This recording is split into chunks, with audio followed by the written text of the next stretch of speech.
누가 따라가겠습니까? 열심은 무조건 다 좋은 것이냐?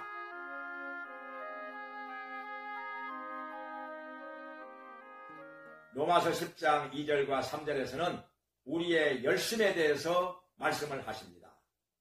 열심은 무조건 다 좋은 것이냐? 그렇지 않다는 것입니다. 자, 열심에 대해서 생각을 하면은 창세기에 나오는 야곱의 열심에 대해서 말을 할 수가 있습니다.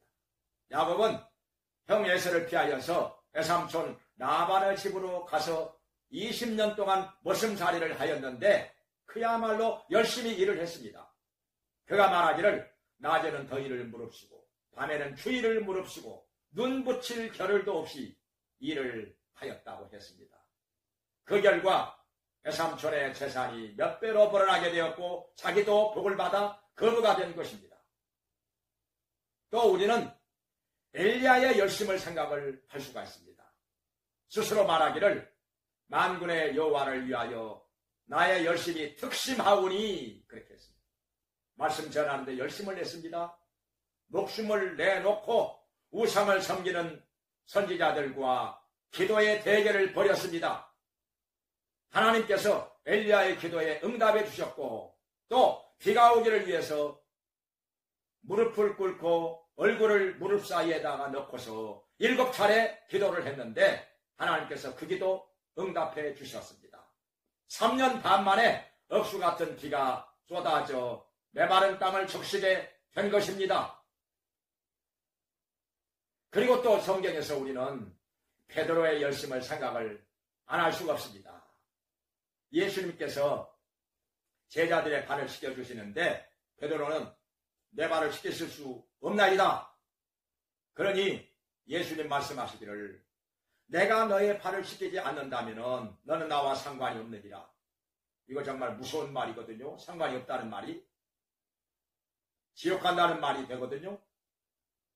그러니까 베드로가 깜짝 놀라가지고 주여 내 발뿐 아니라 머리와 손까지도 씻겨 주시옵소서 열심히 대단합니다.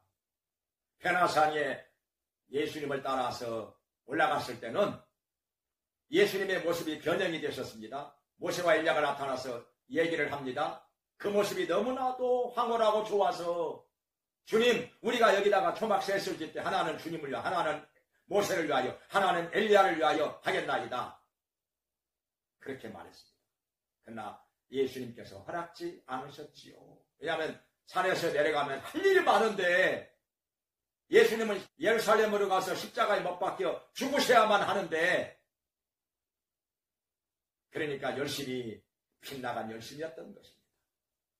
바울의 열심도 성경에서 말씀하십니다. 예수 믿는 사람들을 핍박하는 데 열심을 냈습니다. 예수님 만나기 전에는.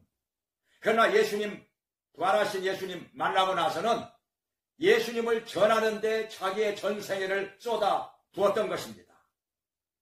그야말로 바울의 열심 누가 따라가겠습니까? 에디슨의 열심도 있습니다. 전구 하나 발명하기 위해서 1만 번 실험을 했다고 합니다. 그래서 전구를 만들어 냈다고 하지요. 근데 이게 성경에서 말씀하시기를 두 종류의 열심이 있다고 말씀하십니다. 여기 성경에 말씀하시기를 내 백성이 열심히 있으되 지식을 좇은 것이 아니라 지식이 없으므로 잘못된 열심을 냈다는 것입니다. 무식한 열심을 냈다는 것입니다.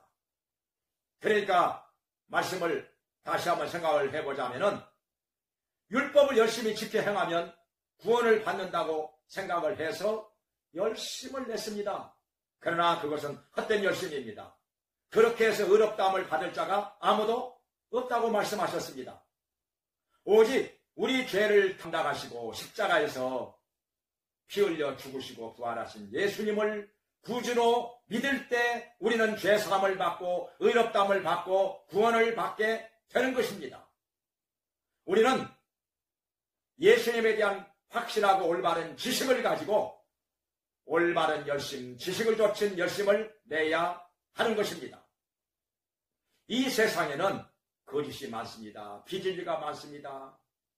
불의한 것들도 많습니다. 이것을 우리는 잘 분별을 해서 거짓에 미혹되지 말고 올바른 것을 분별을 해서 지식을 좋은 열심을 내면서 하나님 앞에서 합당한 삶을 살고 하나님께 영광 돌리는 삶을 살아야 할 것입니다.